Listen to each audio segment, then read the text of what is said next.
आप सभी साथियों को जय श्री श्याम। दोस्तों, आज हम बाराहट परिवार के बारे में चर्चा करेंगे। बाराहट परिवार जिसमें केसरी सिंह बाराहट, जोरावर सिंह बाराहट और प्रताप सिंह बाराहट। सर्वप्रथम हम बात करेंगे केसरी सिंह बाराहट की। देखिए, बाराहट परिवार संपूर्ण रूप से क्रांतिकारी परिवार कहलाता है। रास बिहारी बोस ने भी इसका उल्लेख किया है। रास बिहारी बोस के द्वारा कहा गया था कि संपूर्ण भारतवर्ष में एक केसरी सिंह ही ऐसे व्यक्ति थे जिनके संपूर्ण परिवार ने स्वतंत्रता के यज्ञ में अपने आप को आहूत कर दिया।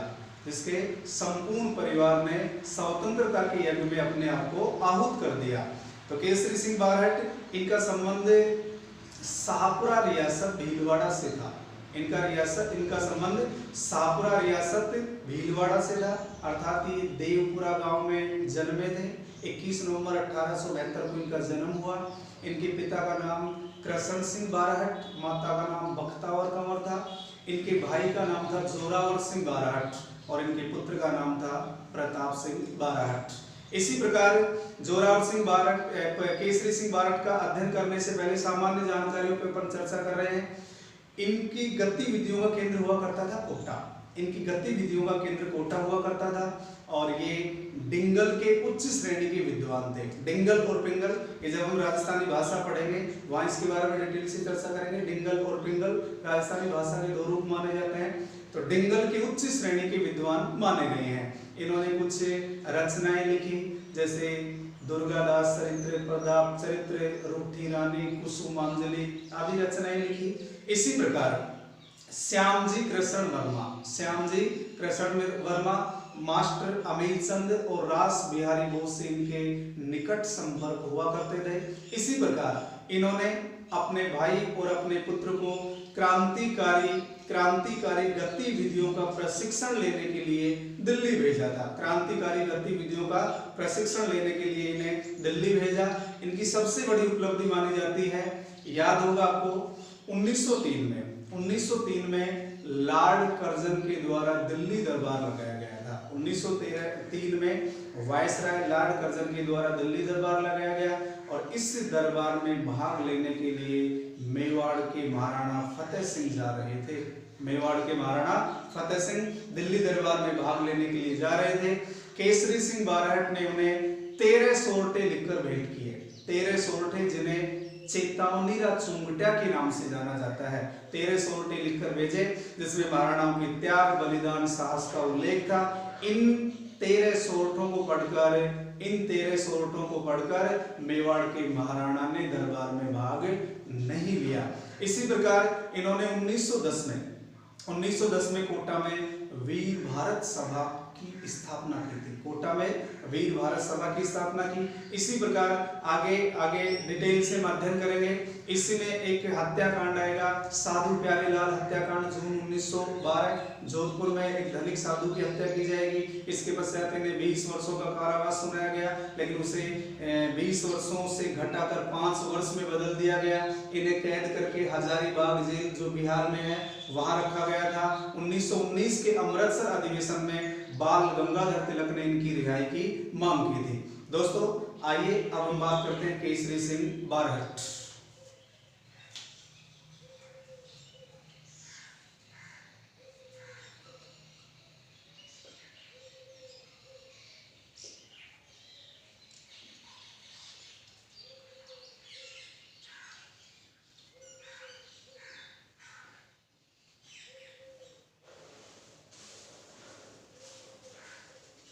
केसरी सिंह बाराहट, इनका जन्म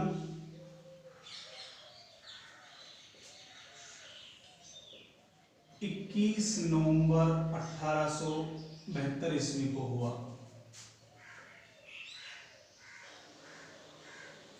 इनका जन्म 21 नवंबर 1872 को हुआ। जन्म स्थान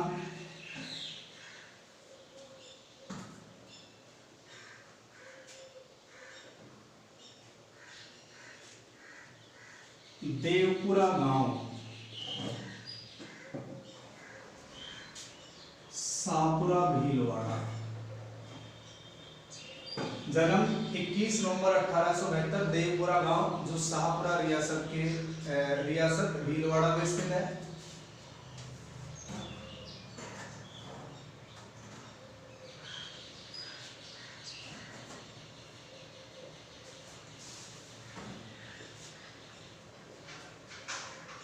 पिता का नाम कृष्ण सिंह बाराट,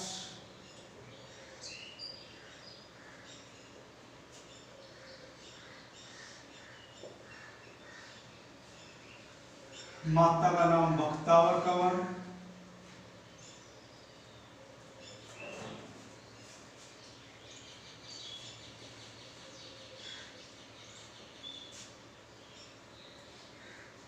भाई का नाम जोरावर सिंह बाराट,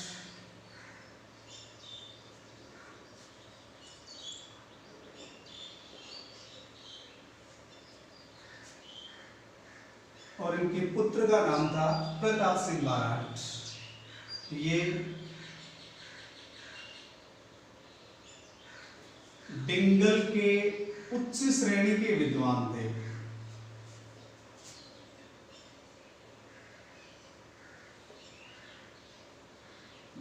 डिंगल और पिंगल राजस्थानी भाषा के दो रूप है, इनको हम अलग से पढ़ेंगे। इनकी रचनाएं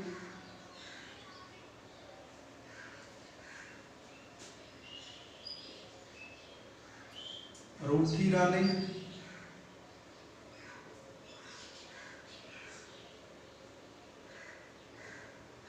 दुर्गादास सरित,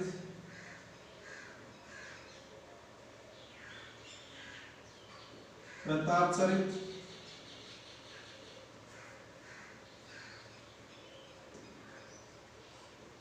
कुसुमांजलि। दोस्तों ये इनकी रचनाएं हैं। इसके पश्चात ये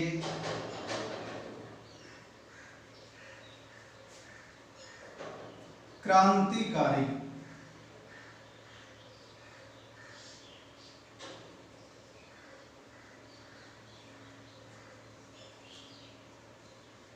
गतिविधियों से भी जुड़े हुए थे। एक बार पुनः देखिए दोस्तों, इनका जन्म 21 नवंबर 1872 को, जन्म 21 नवंबर 1872, देवपुरा गांव जो शाहपुरा भीलवाड़ा। पिता का नाम कृष्ण सिंह बाराट, माता का नाम बख्तावर कंवर, भाई का नाम जोरावर सिंह बाराट और इनके पुत्र का नाम था प्रताप सिंह बाराट। ये डिंगल के उच्च श्रेणी के विद्वान थे। ये इनकी रचनाएं हैं रूठी रानी, दुर्गादास सरित, प्रताप चरित और कुसुमांजलि, और ये क्रांतिकारी गतिविधियों से भी जुड़े हुए थे। तो एक बार इसका स्क्रीनशॉट ले लीजिए। इसके बाद देखिए दोस्तों, श्यामजी कृष्ण वर्मा रास बिहारी बोस एवं मास्टर अमीरचंद से इनके निकट संपर्क थे और इनकी गतिविधियों का केंद्र था कोटा इनकी गतिविधियों का केंद्र था। इसी प्रकार अपने पुत्र प्रताप सिंह बाराट और भाई जोरावर सिंह बाराट को क्रांति का प्रशिक्षण लेने के लिए दिल्ली भेजा था।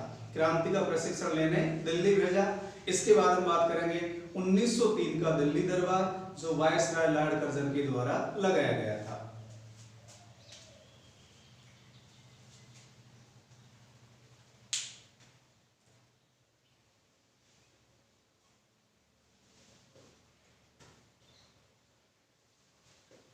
श्यामजी कृष्ण वर्मा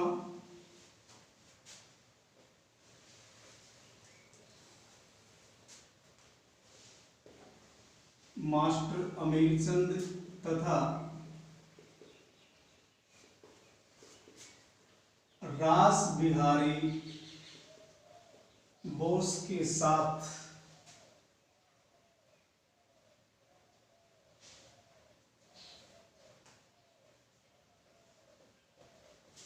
इनका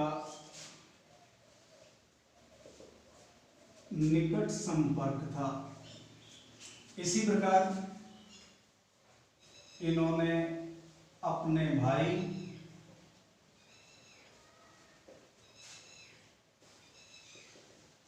जोरावर सिंह व पुत्र प्रताप सिंह को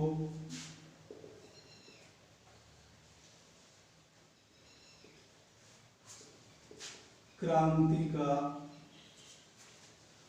प्रशिक्षण लेने के लिए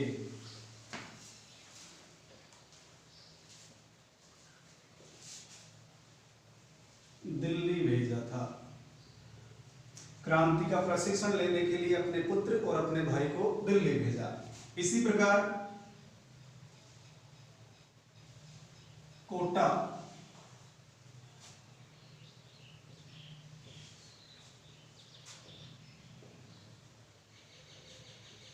इनकी गतिविधियों का प्रमुख केंद्र था। कोटा इनकी गतिविधियों का प्रमुख केंद्र था। इसी कड़ी में हम बात करते हैं दिल्ली दरबार 1903।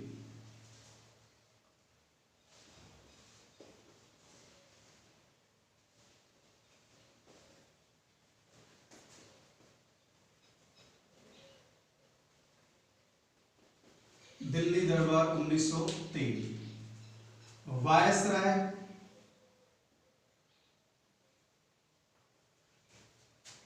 अथवा गवर्नर जनरल लॉर्ड कर्जन के द्वारा यह दरबार लगाया गया। उसमें भारत के वायसराय थे लॉर्ड कर्जन। गवर्नर जनरल को वायसराय कहा जाता है। मेवाड़ के महाराणा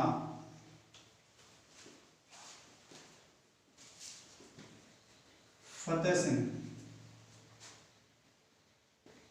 दरबार में उपस्थित होने के लिए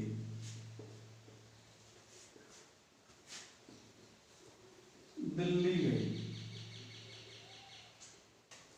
मेवाड़ के महाराणा थे फतेह सिंह, इस दरबार में उपस्थित होने के लिए दिल्ली गए, लेकिन केसरी सिंह ने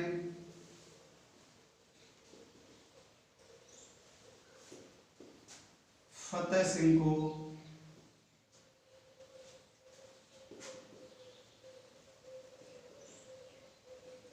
तेरह सोरठे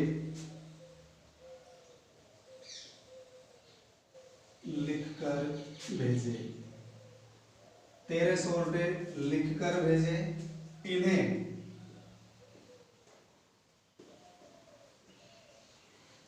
चेतावनीरा चुंगट्या कहा जाता है। 13 सोरठे इन्हें चेतावनीरा चुंगट्या के नाम से जाना जाता है। इसी प्रकार इन सोरठों में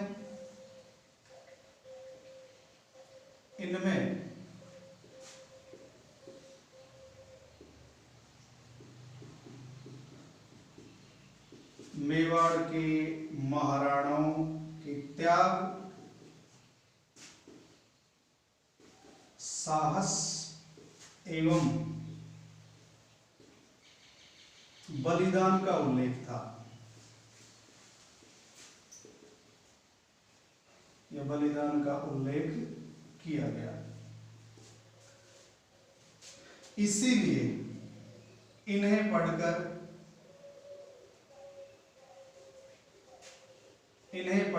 फतेह सिंह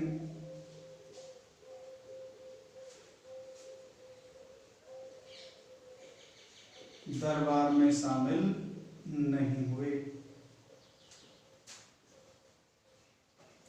एक बार दोबारा देखिए दोस्तों, इनका एक तो श्यामजी कृष्ण वर्मा, मास्टर अमीरचंद और रास बिहारी घोष से निकट संपर्क था। इसने अपने भाई जोरावर सिंह और पुत्र प्रताप सिंह को क्रांति का प्रशिक्षण लेने के लिए दिल्ली भेजा। इनकी गतिविधियों का केंद्र याद रखना है, गतिविधियों का केंद्र कोटा था। जबकि इनका जन्म शाहपुरा रियासत के देवपुरा गांव में हुआ था। इसके पश्चात 1903 में दिल्ली दरबार वायसराय लॉर्ड कर्जन के द्वारा दरबार लगाया गया। मेवाड़ के महाराणा फतेह सिंह दरबार में उपस्थित होने के लिए दिल्ली गए, लेकिन फतेह सिंह को 13 सोरठे लिखकर भेंट किए गए, जिन्हें चेतावनीरा चुंगट्या के नाम से जाना जाता है। इन 13 सोरठों को चेतावनी चुनौतियां कहा गया। इनमें मेवाड़ के महाराणाओं का त्याग, बलिदान, साहस का उल्लेख किया गया। इसीलिए इन्हें पढ़कर मेवाड़ के महाराणा फतेह सिंह दरबार में उपस्थित नहीं हुए और वापस अपनी रियासत में आ गए। तो एक बार इसका स्क्रीनशॉट ले लीजिए।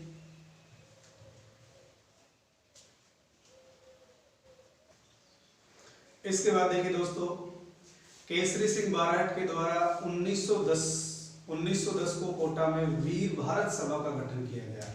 1910 को कोटा में वीर भारत सभा का गठन किया गया। यह जो संस्था थी, सभा थी, ये वीडी सावरकर द्वारा स्थापित अभिनव भारत की एक शाखा थी।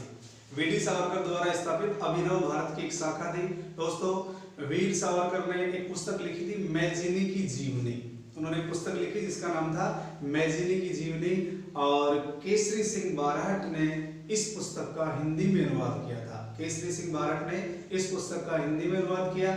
केसरी सिंह बारहट ने काशी के विद्वान गोपीनाथ शास्त्री से संस्कृत भाषा सीखी थी। इसके पश्चात इसमें एक और घटना घटित होगी, जो घटना होगी आपकी साधु प्यारेलाल हत्याकांड। तो उसका अध्ययन करने से पहले दो चार सामान्य जानकारियों की चर्चा कर रहे हैं। तो एक संस्था है जिसका नाम है वीर भारत सभा। एक संस्था है जिसका नाम है वीर भारत सभा। इसका गठन 1910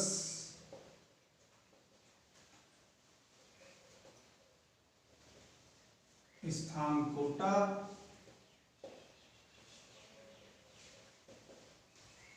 केसरी सिंह बारहट के नेतृत्व में इसका गठन हुआ।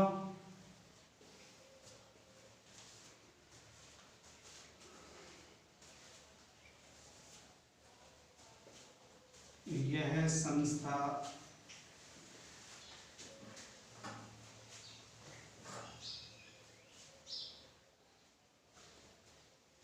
वीडी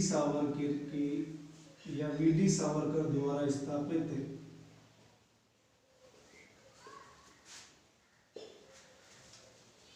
अभिनव भारत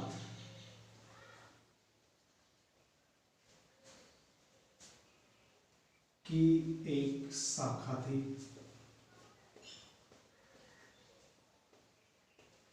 ये जो संस्था है वीर भारत सभा, ये वीडी सावरकर द्वारा स्थापित अभिनव भारत की एक शाखा थी। इसी प्रकार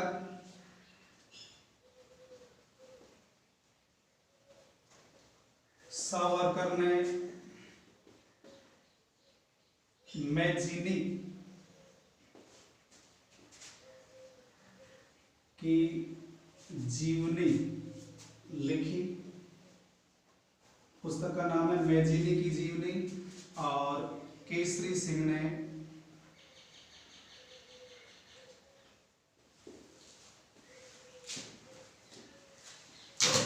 इस पुस्तक का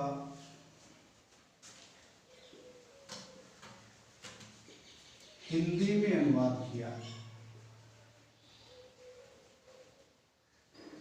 केसरी सिंह ने इस पुस्तक का हिंदी में अनुवाद किया। दोस्तों, आपको एक लाइन ये भी याद रखनी है, नोट। केसरी सिंह ने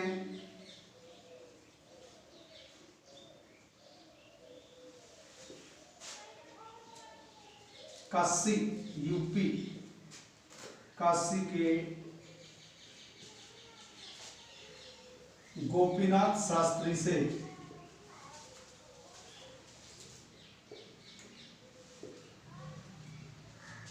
संस्कृत भाषा सीखी थी। काशी के गोपीनाथ शास्त्री से इन्होंने संस्कृत भाषा सीखी।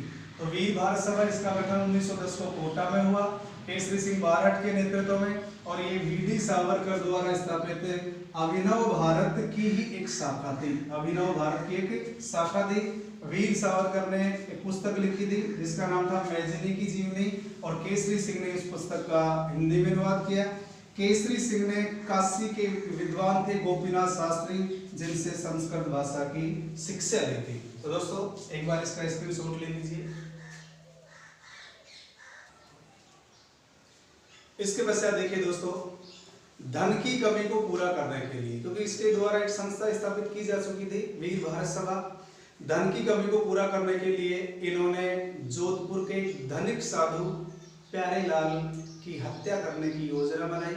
इसीलिए इसमें हम एक चैप्टर पढ़ेंगे, बिंदु पढ़ेंगे, साधु प्यारेलाल हत्याकांड। ये घटना जून 1912 की है। जून 1912 जोधपुर के एक धनिक साधु प्यारेलाल की हत्या करने की योजना बनाई। और इस हत्याकांड में केसरी सिंह बारहट के सहयोगी रामकर्ण, सोमदत्त लहरी और हीरालाल जालोरी।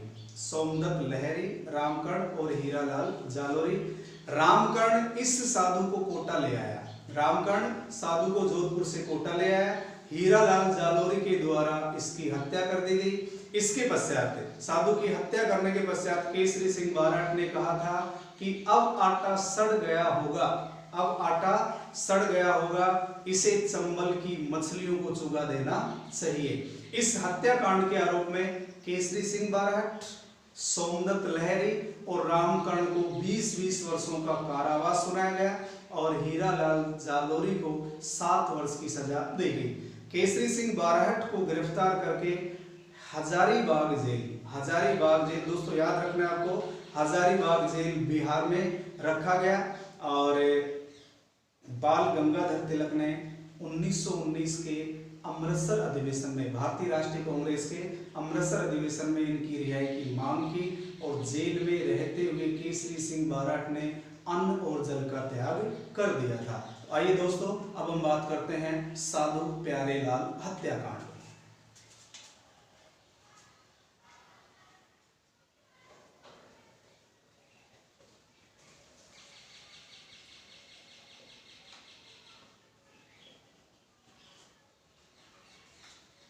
साधु प्यारेलाल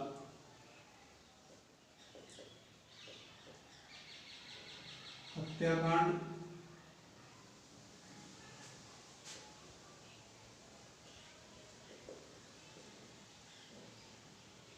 जून 1912। साधु प्यारेलाल हत्याकांड जून 1912।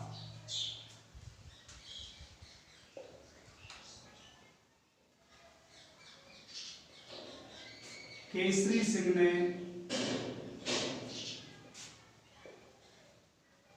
धन की कमी को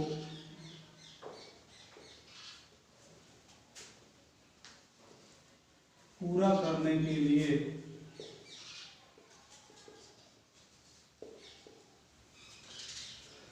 जोधपुर के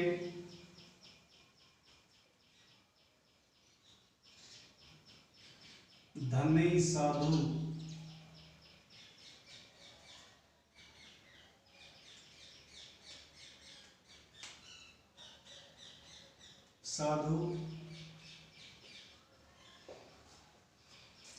प्यारेलाल की हत्या की योजना बनाई।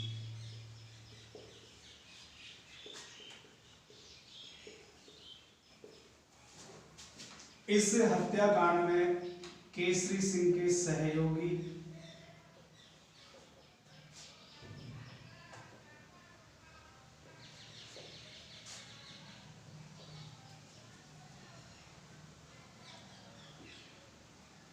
रामकर्ण,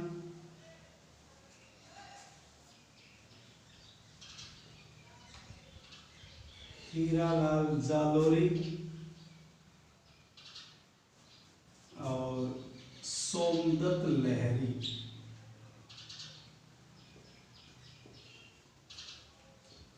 ये केसरी सिंह बारहट के मुख्य सहयोगी थे। रामकर्ण प्यारेलाल को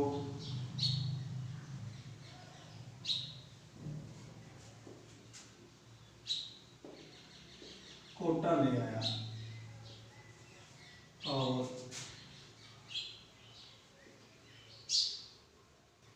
हीरालाल द्वारा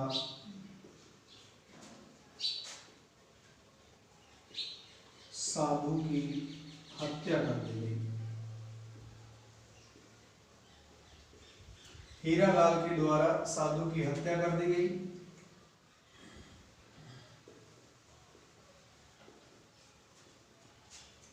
केसरी सिंह ने कहा, केसरी सिंह ने कहा था अब आटा सड़ गया होगा, इसे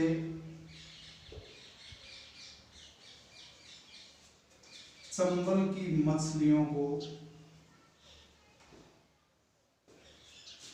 चुगा देना चाहिए।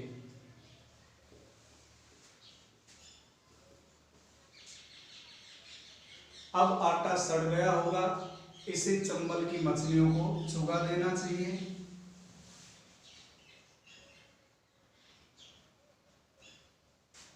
इस हत्याकांड के आरोप में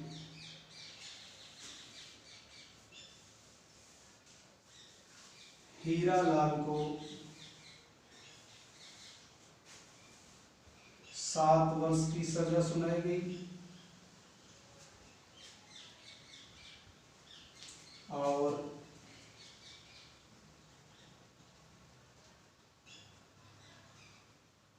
केसरी सिंह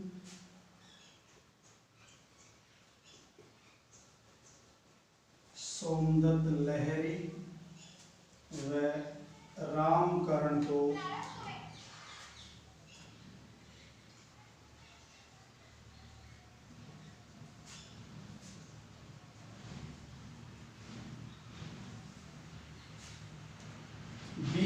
वर्षों का कारावास दिया गया।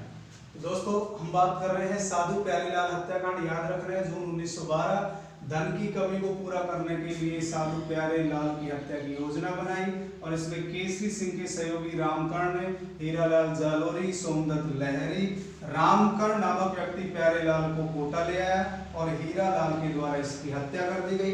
इसके पश्चात केसरी सिंह ने कहा था अब आटा सड़ गया होगा, सड़ चुका होगा, इसे चंबल की मछलियों को चुगा देना चाहिए।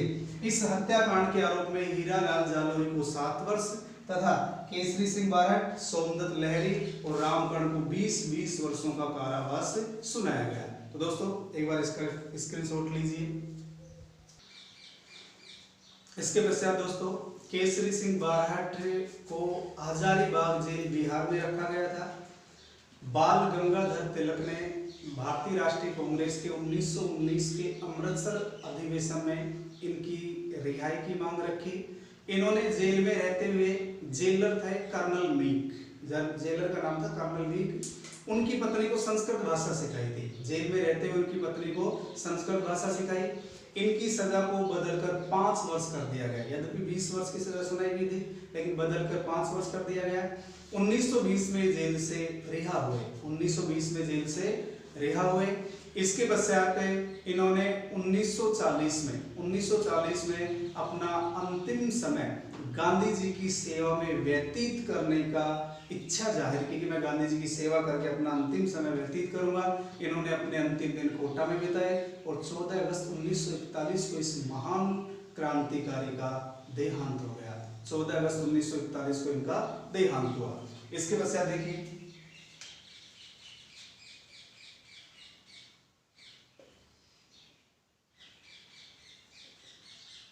केसरी सिंह को हजारीबाग जेल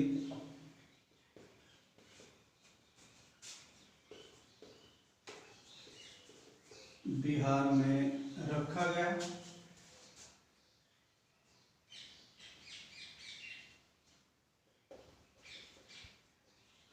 बाल गंगाधर तिलक ने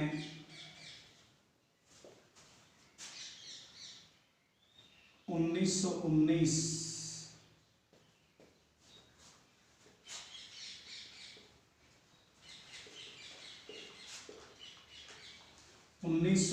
के अमृतसर अधिवेशन में, भारतीय राष्ट्रीय कांग्रेस का अधिवेशन है,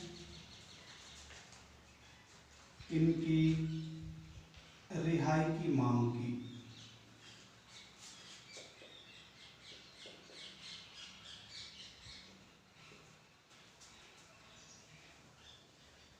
जेल में रहते हुए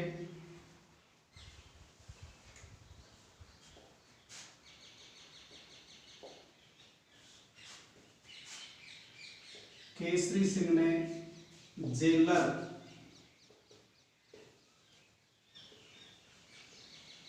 कर्नल मीक,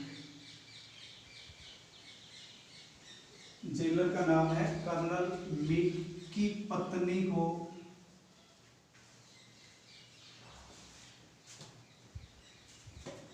संस्कृत भाषा सिखाई।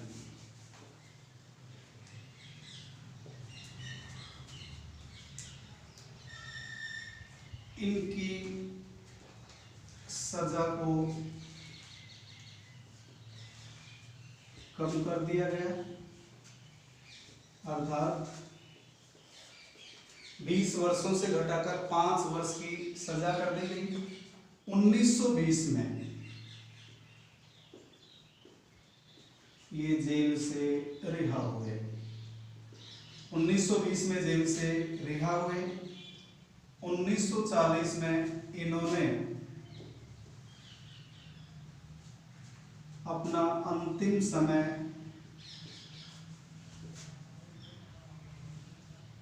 गांधी जी की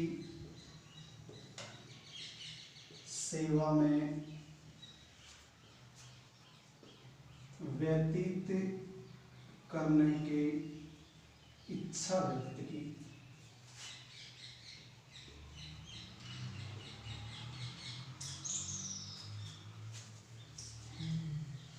अंतिम दिन कोटा में बिताए।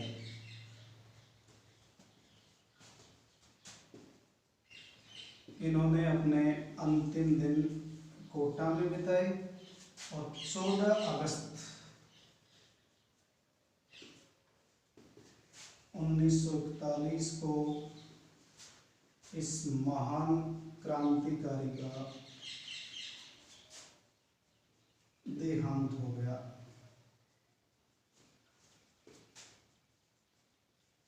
एक बार पुनः देखिए दोस्तों, तो केसरी सिंह को हजारीबाग जेल बिहार, हजारीबाग जेल बिहार में रखा गया। बाल गंगाधर तिलक ने भारतीय राष्ट्रीय कांग्रेस की 1919 के अमृतसर अधिवेशन में इनकी सजा को कम करने और रिहाई की मांग रखी। जेल में रहते हुए केसरी सिंह ने जेलर कर्नल मीक, जेलर थे कर्नल मीक, इनकी पत्नी को संस्कृत भाषा सिखाई। इनकी सजा को कम कर दिया गया था, 5 वर्ष कर दिया गया। 1920 में जेल से रिहा हुए। 1940 में इन्होंने अपना अंतिम समय गांधी जी की सेवा में व्यतीत करने की इच्छा व्यक्त की और अंतिम दिन कोटा में बिताए। इनकी गतिविधियों का केंद्र भी कोटा था, इनकी गतिविधियों का केंद्र भी कोटा था और अंतिम दिन कोटा में व्यतीत किए। 14 अगस्त 1941 को इस महान क्रांतिकारी का देहांत हो गया। तो दोस्तों एक बार इसका स्क्रीनशॉट ले लीजिए।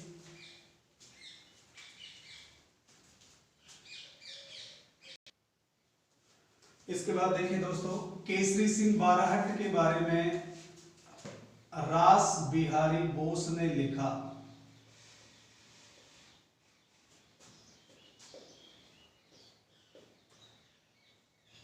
रास बिहारी बोस ने कहा, संपूर्ण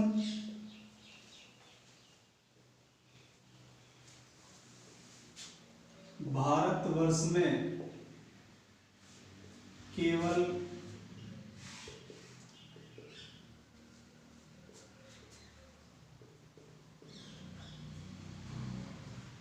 केसरी सिंह बाराहट ही है जिसने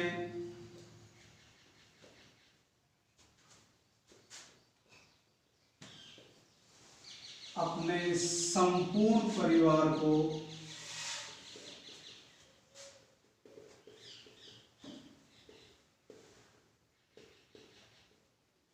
स्वतंत्रता के यज्ञ में